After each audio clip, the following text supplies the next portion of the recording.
Illustrator के आज के सेशन में हम क्रिएट करेंगे पैटर्न क्रिएट करने के लिए मैं यूज़ कर रही हूँ इलिप्स टूल। आप शिफ्ट प्रेस करके एक इलिप्स ड्रॉ कर लीजिए, स्ट्रोक कलर नन रखिए और ये ट्रांसफॉर्म ऑप्शन से देखिए इसका साइज क्या है। Width and height is 1021 pixel. आप अगर चाहे तो इस विड्थ को और छोटा कर दीजिए।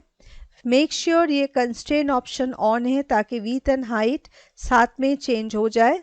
एंड देन ये स्ट्रोक मुझे चेंज करना है, so I go to window and stroke and यहाँ से अलाइन स्ट्रोक।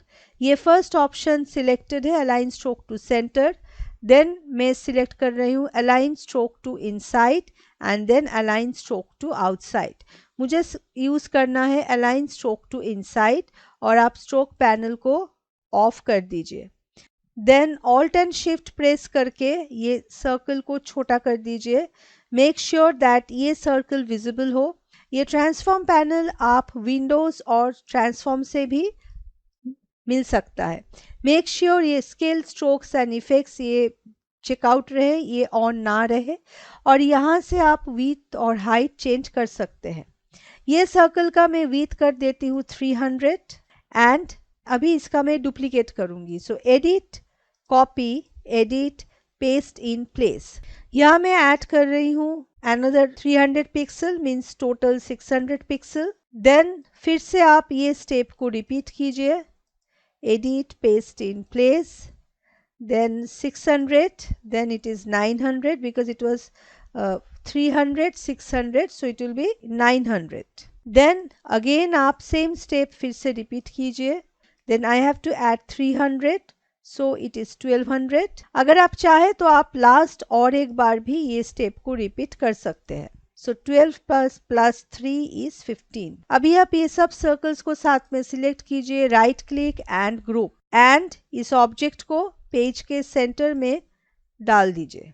नाउ ये सर्कल को आप सिलेक्ट कीजिए and then you go to object, path and outline stroke. इसका मतलब मैं इस स्ट्रोक को पाथ में कन्वर्ट करूंगी। Then you do object, path and compound, then you do object, path and compound path make. Compound path means जब आप दो पाथ को एक साथ कंपाउंड वे में सेव कर रहे हो ताकि you can use both those path साथ। So I will show you what is compound path. So if I have a rectangle here and I am taking any arbitrary color from here, no stroke, and now if I have this round shape here which I want to create as a compound path, so I go to object, compound path, make. सो ये first path and ये second path दोनों path मिलके they have made this compound path. Now I go to object, compound path and release. Then again ये circle completely अलग हो जाएगा. So compound path is when you are using two paths together. मैं इस object को stroke से fill colour में पहले कन्वर्ट करूंगी. So object, path and outline stroke. So the moment you do outline stroke तो आपका ये स्ट्रोक से फिल कलर में ट्रांसफर हो जाएगा. Then you go to object, compound path and make. So ये ऑब्जेक्ट मेरा अभी कंपाउंड पाथ में क्रिएट हो चुका है. Now you create one straight line, horizontal and vertical. I am selecting everything together. ये जो लाइन है इस लाइन का साइज आप और थोड़ा इंक्रीज कर दीजिए. शिफ्ट प्रेस कीजिए ताकि ये जब लाइन एक्सटेंड होगा तो वो स्ट्रेट लाइन में एक्सटेंड होगा. Now you select both the objects. You go to align to artboard, horizontal align center and vertical align center. But सबसे पहले मुझे इस दो ऑब्जेक्ट को अलाइन करना है. So I go to align to key object, vertical align centre and horizontal align centre and vertical align centre. Now इस दो ऑब्जेक्ट्स को आप ग्रुप बना लीजिए and then this horizontal and vertical. ये दो लाइन मैं बाद में डिलीट कर दूंगी, बट अभी के लिए ये लाइन मुझे रखना है। Now I create one rectangle tool and मैं यहाँ से इस रेक्टेंगल को ऐसे ड्रॉ कर रही हूँ। Before drawing this, make sure that your smart guide is on, so you go to view and smart guide and then ये आप ड्रॉ कर लीजिए, एक रेक्टेंगल ऐसे ड्रॉ कीजिए। मेक श्योर दैट ये rectangle is snapping properly so that ये centre point यहाँ से इट शुड स्नैप। इस पे कोई स्ट्रोक कलर मत दीजिए, कुछ भी फिल कलर आप यहाँ दे दीजिए। नाउ ये दोनों ऑब्जेक्ट को साथ में सिलेक्ट कीजिए and you go to window, pathfinder and यहाँ से इंटरसेक्ट। तो ये जो अभी वार्निंग आ रहा है, this is because of this line which I have created, इसको आप डिलीट कर दीजिए। Now select this rectangle and नीचे का circle together and then from pathfinder again you use this intersect option. I want to reflect it. Reflect के लिए I am going to object, transform and reflect. Switch on the preview and vertical reflect, you hit copy. Just shift और left arrow press करके इस object को यहाँ लेके आइए and इसको प्रॉपरली अलाइन कर दीजिए। बहुत ज़्यादा जूम कर लीजिए ताकि आपको समझ में आए कि कैसे आप उसको अलाइन कर रहे हैं। सो ये फर्स्ट ऑब्जेक्ट मेरा क्रिएट हो गया है। Now I will create the second object जो ये नीचे होगा। सो उसके लिए I will go to object, transform and reflect, but यहाँ मेरा दोनों ऑब्जेक्ट साथ में सिलेक्ट हो गया है। So you select this part and go to object, transform and reflect. If I do horizontal तो ये ऐसा होगा, मुझे एक्चुअली हॉराइजेंटल चाहिए। देन आई डू कॉपी, आप इसको ड्रैग कीजिए और आप इमेज को ऐसे यहाँ प्लेस कर दीजिए। प्लीज़ बहुत ज़्यादा जूम करके आप देख लीजिए कि आप सही से इस इमेज को प्लेस कर रहे हैं कि नहीं। नाउ इस ऑब्जेक्ट को सिलेक्ट कीजिए एंड ऑल्ट प्रेस करके इसका एक कॉपी बना लीजिए। Now the main thing is where we are putting this copy. ये कॉपी हम लोग कहाँ एंड कैसे डाल रहे हैं वो सबसे इम्पोर्टेंट है। सो ये कॉपी मैंने यहाँ अभी डाल दिया है। इसको आपको एडजस्ट करने के लिए जूम का सहारा लीजिए और इस ऑब्जेक्ट को आप प्रॉपरली अलाइन कर लीजिए। So now if I again zoom and then इस ऑब्जेक्ट को मैं अलाइन कर रही हूँ। So देखिए अभी थोड़ा सा ऊपर की तरफ है एंड यू प्रेस कंट्रोल और आप इसको यहाँ पेस्ट कर दीजिए। So ये आपको बहुत मैन्युअली ये चीज़ करना होगा। इसमें अगर थोड़ा सा प्रॉब्लम हो रहा है तो इस चीज़ को थोड़ा सा अंदर की तरफ लेके आइए एंड देन इसको आप अलाइन कर दीजिए। दोनों को साथ में सिलेक्ट कीजिए या आप ये आर्ट बोर्ड ऑप्शन पे जाइए और ये आर्ट बोर्ड को सबसे पहले इंक्रीज कर लीजिए इसका साइज एंड इस पार्ट को आप सिलेक्ट कीजिए एंड इसको सिंपली ड्रैग करके लेके आइए और यहाँ सेट कर लीजिए। इसमें भी सेम प्रॉब्लम है, आपको ये सेट करना है।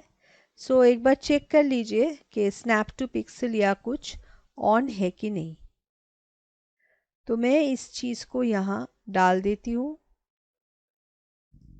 एंड नाउ ये जो बाकी का शेप्स है वो सब डिलीट कर दीजिए। ये सिर्फ रेफरेंस के लिए था, ये मैं यूज़ नहीं करूँगी।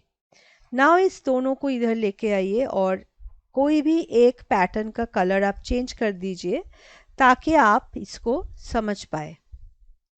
So now you see that कुछ कुछ एरियाज है जो यहाँ ओवरलैपिंग हुआ है।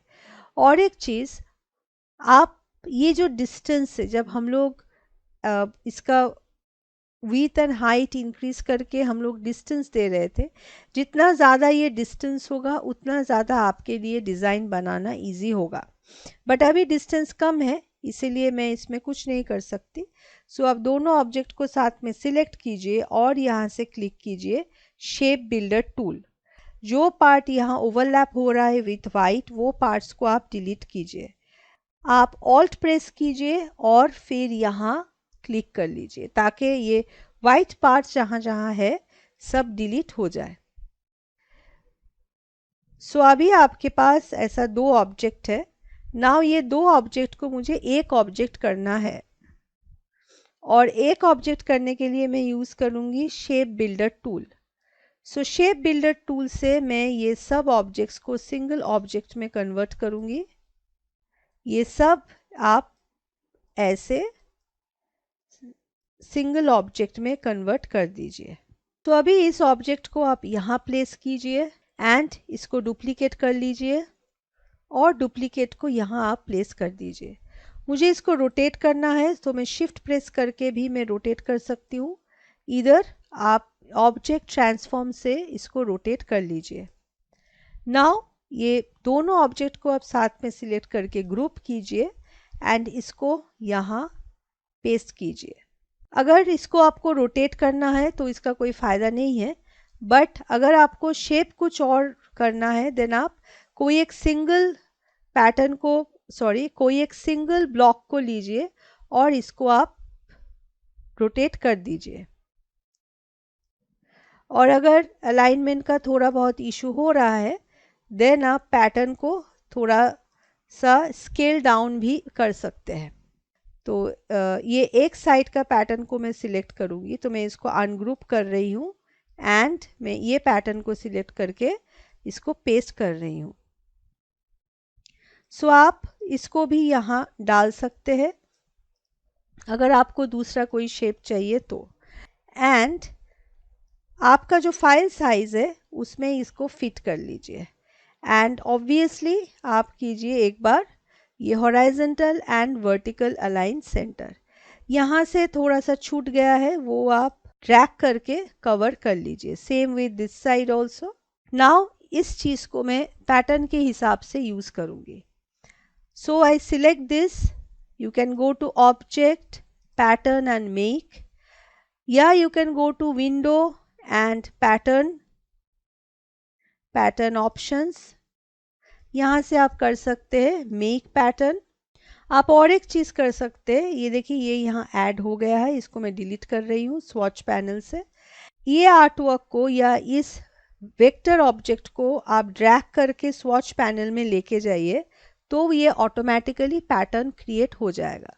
सो आप डबल क्लिक करके इसको चेंज कर लीजिए। अगर आपको नाम चेंज करना है then pattern type brick by row, जो आपको सही लगे आप कीजिए।